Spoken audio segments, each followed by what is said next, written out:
Every day there are stories about the war in Ukraine, and it seems everything in the news is related to the Russia-Ukraine situation somehow. Should the IOC allow Russian athletes to compete in the Olympics? International Criminal Court issuing an arrest warrant for Vladimir Putin. And of course, the billions and billions of dollars being sent to Ukraine by America and NATO. But in listening to the Western media and talking with people from America, it seems the narrative pushed by the US government is just accepted as truth. I think it's time we revisit the timeline of events. In 2014, the US, frustrated it couldn't penetrate Ukrainian markets with pro-Russian President Viktor Yanukovych heading Ukraine, it perpetrated a coup that ousted Yanukovych. The eastern republics of Ukraine, Lugansk and Donetsk, comprised of ethnic Russians, were left out of the election process, and conversely, a Western puppet president was installed.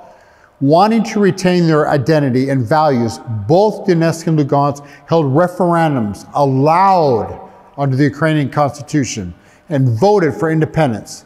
The Ukrainian army, backed by America and NATO, attacked Donetsk and Lugansk the very next day. Over the next 8 years, Ukraine mitigated a bombing and ground attack campaign that has killed many thousands and left the majority of the population to flee to Russia. In February of 2022, after 2 signed agreements for peace, Minsk agreements, Ukraine ignored, and Angela Merkel, then Prime Minister of Germany, has now said these were fake. It was just to buy time for NATO and America to supply Ukraine with heavy weapons. Russia finally intervened and came to the rescue of Donbass. Now, the Western narrative is that Russia is the aggressor. Russia invaded Ukraine, unprovoked no less. Who invaded who? Ukraine troops attacked Lugansk and Donetsk in 2014 and bombed them every day since, while the world was silent.